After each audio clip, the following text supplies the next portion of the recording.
අදින් වසර 40,000කට පෙර ආතුව මෙරට විවිධ ප්‍රදේශවල ජීවත් වූ බලංගොඩ මානවයා අපගේ පැරණිතම ඥාතියයි. ශිලා යුගයට අයත් වන බලංගොඩ මානවයා හෝමෝ සේපියන්ස් බලංගොඩෙන්සිස් යනුවෙන්ද හඳුන්වනවා. සෙන්ටිමීටර 166ත් 174ත් ප්‍රමාණයක උසින් යුක්ත බලංගොඩ මානවයාට එම නම හිමිවන්නේ 1928 වසරේදී. ඒ හෝමෝ සේපියන්ස් මානවයෙකුගේ ශරීර කොටස් පුරාවිද්‍යාඥයෙකු වූ එඩ්වඩ් පීරිස් දැරණියකල මහතාට හමුවීමත් සමගයි. මෙම යුගයේ සිටි සෑම මානවයෙක්ම පොදුවේ හඳුන්වන්නේ බලංගොඩ මානවීන් ලෙසයි. මුහුදු මට්ටමේ සිට අඩි 1500ක් උසින් පිහිටි බටදොඹලෙන එකල විසූ බලංගොඩ මානවයාගේ සොඳුරුතම නවාතැන් පොලක්. අද ඒ සුන්දර වනපෙතකයි සැඟව තිබෙන්නේ. කොළඹ බලංගොඩ මාර්ගයේ කුරුවිට නගරය ඔස්සේ ගොස් ඉරත්න ශ්‍රීපාද මාර්ගයෙන් තවත් අතුරුපාරකට පිවිස කිලෝමීටර කිහිපයක් ගිය තැන ආදී බලංගොඩ මානවයාගේ වාසභූමිය දැකගත හැකි. පුරාවිද්‍යා දෙපාර්තමේන්තුව මගින් බටදොඹලෙන ආශ්‍රිත අක්කර 35ක ප්‍රදේශ පුරාවිද්‍යාත්මක භූමියක් වශයෙන් ප්‍රකාශයට පත් කර තිබෙනවා. එහි කැණීම් පළමුවෙන්ම ආරම්භ කෙරුණේ වර්ෂ 1928 දී.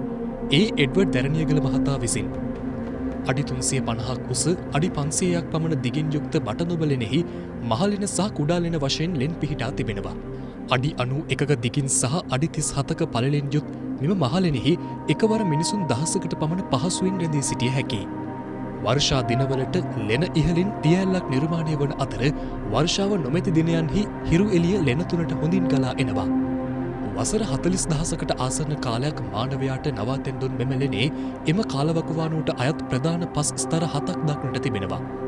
මුල්ම ස්තරයෙහි තිබී හමු වූ මානවයෙකුගේ හිස් කබල හා කොඳු ඇට පෙළ පිළිබඳව සිදු කළ කාල නිර්ණයේදී අනාවරණය වී ඇත්තේ එය අදින් වසර 40,000කට පමණ පෙර ජීවත් වූ මානවයෙකුගේ ඇටසැකිල්ලක් බවයි.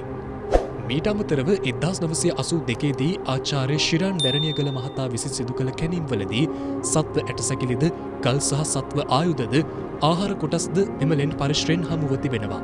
එම ඇටසැකිලි අදින් වසර ගණනාවකට පෙර ජීවත් වූ ව්‍යාග්‍රයෙකුගේ බවයි සඳහන් වන්නේ. ගල් ආයුධ හෙවත් ජාමිතික හැඩතලවලින් යුත් ශුද්‍ර ශිලා මෙවලම් වලින් තහවුරු වන්නේ බලංගොඩ මානවයා ආයුධ භාවිත කර ඇති බවයි. බලංගොඩ මානවයා වදුරා, ඊමින්නා, දනුලේනා, මුවා සහ අලියා යනාදී සතුන්ද ආහාරයට ගෙන ඇති බවට සාක්ෂි පවතිනවා. ඉරිදිය මසුන්ද, පිඹුරා, තලගොයා වැනි උරකීන්ද ආහාරයට ගෙන ඇති බවට සාක්ෂි හමුව තිබෙනවා. බලංගොඩ මානවයා සතුව සරල ආහාර සංස්කෘතියක් පැවති බවයි පුරාවිද්‍යාඥයින්ගේ මතය වන්නේ. මෙහිදී හමුවන ඇටසැකිලිවල තිබූ පළඳනාවල කුරුගල් ආලේප කර තිබීම, පෙල්ලම් සිදුරු කර තිබීමෙන් බලංගොඩ මානවයා සතුව විශේෂ ආභරණ පැළඳීම්ද තිබී ඇති බව සිතිය හැකියි. බලංගොඩ මානවයා භාවිත කළ ගල් ආයුධ නිර්මාණය කර තිබෙන්නේ තිරිවානස් සහ කහඳ යන ගල් පතුරු භාවිත කරමින්. ඒවා අර්ධ චක්‍රාකාර, ත්‍රිකෝණාකාර හා ත්‍රැපීසියම් හැඩයන්ගෙන් යුක්තයි. ගල් ආයුධවලට අමතරව මොවුන් සත්ව ඇටසැකිලිවලින්ද ආයුධ නිර්මාණය කර තිබෙනවා. ශ්‍රී ලංකා කෞතුකාගාර දෙපාර්තමේන්තුව විසින් වර්ෂ 40,000ක ඉතිහාසය යළි ජීවමාන කරන්නට වෙහෙසගෙන තිබෙනවා. බලංගොඩ මානවයාගේ අස්ථි කොටස්, සත්ව ඇටසැකිලි සහ ආයුධ මෙන්ම පළඳනා යම් ප්‍රමාණයක් රත්නපුර කෞතුකාගාරයේ සුරක්ෂිතව තැන්පත් කර තිබීම ඊට නිදසුනක්.